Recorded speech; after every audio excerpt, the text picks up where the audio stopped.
Hello বন্ধুরা, আজ আমি দেখাবো সিম্ফনি i7 III। এই ফোনটি একজন রিক্সা চালক নিয়ে আসছে। এই ফোনটি অন্য একজন টেকনিশিয়ান ভাই চার্জার পিন চেঞ্জ করতে তারপরে থেকে প্রবলেমটি ফেস করছে। জানতে হলে সম্পূর্ণ ভিডিও দেখুন। এই ফোনটির প্রবলেম হচ্ছে যে শুধু ডিসপ্লে আসে চার্জ লাগালে, আর কিছু আসে না, ফোনটি চালু হয় না।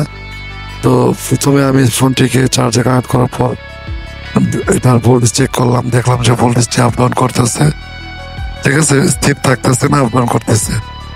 তারপরে আমি এখানে আর একটু শিওর হওয়ার জন্য ফোনটি পুনরায় চার্জে কানেক্ট করে দেখবো যে আসলে ফোনটিতে প্রবলেমটা কি দেখাচ্ছে।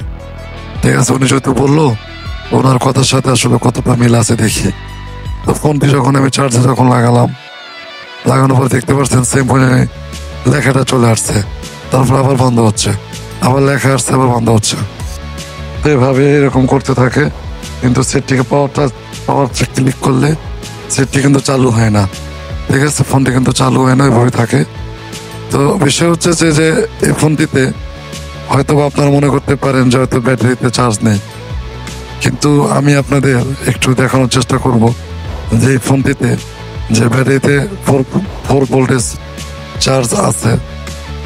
আর আরেকটি বিষয় হচ্ছে যে যারা মোবাইলে সফটওয়্যারে কাজ করেন, আনলকের কাজ করেন, তারা আমার কাছ থেকে সকল ধরনের টুলগুলো নিয়ে খুবই সাশ্রয় মূল্যে আপনারা কাজ করতে পারবেন। কেননা মোবাইল ডক্টর ভিডি প্রতিনিয়ত আপনাদের মাঝে ভিডিও দিয়ে যাচ্ছে, ইনশাল্লাহ আগামীতেও দিবে। সকাল 10টা থেকে রাত 11টা পর্যন্ত আমাদের সার্ভিসগুলো অন থাকে। আপনারা চাইলে আমাদের সাথে যোগাযোগ করতে পারেন। ভিডিওর স্ক্রিনে নাম্বার দেখতে পাচ্ছেন, এটি আমার হোয়াটসঅ্যাপ নাম্বার।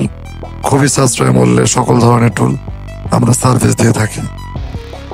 ঠিক আছে, আরও অনেক ভিডিও মোবাইল ডক্টরের ভিডিও চ্যানেলে দেখে আসতে পারেন। তো দেখতে পাচ্ছেন ব্যাটারিতে আমি চেক করার পর দেখতে পাচ্ছেন ফুল ভোল্টেজের দেখাচ্ছে চার্জ, তার মানে এটাতে কিন্তু যথেষ্ট পরিমাণ চার্জ আছে। তারপরেও কিন্তু ফোনটি চালু হয় না। তো আসলে যে টেকনিশিয়ান ভাইটি এই কাজটি করছে, যেহেতু উনি চার্জার পিন চেঞ্জ করার পরে থেকে প্রবলেমটি কাস্টমার বলতেছে যে অন্য এক টেকনিশিয়ান ভাই এটা চার্জার পিন চেঞ্জ করার পরে থেকে প্রবলেমটি ফেস করতেছে। তো এখন আমার যে টার্গেটটি আমি যেহেতু এটা চার্জার পিন চেঞ্জ করার পরে থেকে প্রবলেমটি, তাহলে আমি সরাসরি যেটি করব, আমি মাদারবোর্ডটাকে খুলে নিব। খুলে নেওয়ার পরে দেখবো যে আসলে চার্জার পোর্টের যে 5টি লাইন আছে DPDM, এই লাইনগুলো যদি শর্ট থাকে তাহলে কিন্তু এই ধরনের প্রবলেমগুলো কিন্তু আসতে পারে। শুধু এরকম না, অনেক ধরনের প্রবলেম আসতে পারে। তো আমি আপনাদের একটু ক্লিয়ার করে দেখাচ্ছি। এই চার্জার পোর্টের এখানে যে 5টি লাইন আছে DPDM, এই লাইনগুলো শর্ট করা মানে হয়তো সোল্ডারিং করার সময় শর্ট হয়ে গেছে, হয়তো টেকনিশিয়ান বা এটাকে ভালো করে খেয়াল করে নেই। তো এটা আমি সমাধান করার জন্য যেটা করব, যে টেকনিশিয়ান ভাই চার্জিং পিনটা লাগিয়েছে এটাকে আমি সরাসরি রিমুভ করার পরে এটা সোল্ডারিং করে সুন্দর করে পরিষ্কার করব।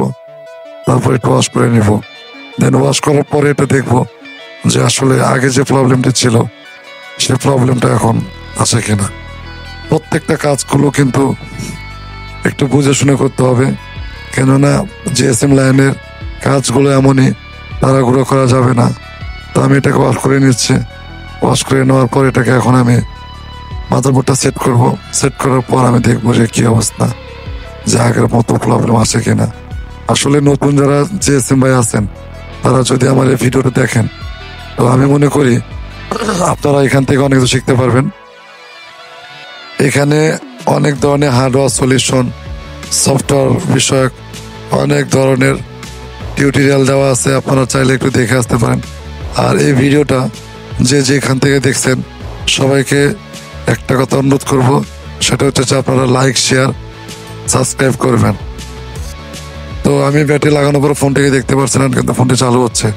ফোনটি কিন্তু আগে কিন্তু চালু হয়নি, ঠিক আছে, এখন কিন্তু ফোনটি চালু হচ্ছে। তো এখন দেখা যাক ফোনটির কী অবস্থা, সম্পূর্ণ রান হোক। আর যেহেতু আরেকটি কথা, যেহেতু চার্জার পিনটার এখানে সোল্ডারিং আয়রন ধরতে চায় না, এই জন্য যে কাজটি করব, আমি ওই চার্জার পিনের এখানে জাম্পার লাগিয়ে ওইটাকে আমি একটু মডিফাই করে দিব। দেখতে পাচ্ছেন ফোনটি কিন্তু এখন সম্পূর্ণ রান করছে। তাহলে আজকের এই ভিডিও থেকে আমরা যেটা বুঝতে পারলাম যে যদি ডিপিডিএম যদি কখনো শর্ট থাকে তাহলে কিন্তু অনেক ধরনের প্রবলেম আসতে পারে। তো আমি একটু আগে যেটা বললাম যে আমি চার্জার পিনে এখানে জাম্পারিং করে দিছি, জাম্পারিং করে আমি এটাকে লাগিয়ে দিয়েছি, কেননা ওইখানে সোল্ডারিং আয়রন ঢুকে না, এই কারণে এটা শর্ট হওয়ার সম্ভাবনা থাকতে পারে। তো এখন আমি এটা পুনরায় আগের মতো করে ফিটিং করলাম, করার পরে এখন আমি চার্জে লাগাবো। চার্জে লাগাই দেখবো যে এটাতে এখন চার্জ হয় কি না। আগে কিন্তু চার্জের লোগো না, মানে ডিসপ্লের লেখাটা এসে কিন্তু চলে যেত, মানে বারবার কিন্তু এই প্রবলেমটা আসতো। তো এই ছিল ভিডিও, ঠিক আছে। আর যদি কারো লকের জন্য টুল প্রয়োজন হয় আমার সাথে যোগাযোগ করবেন, দেখতে পাচ্ছেন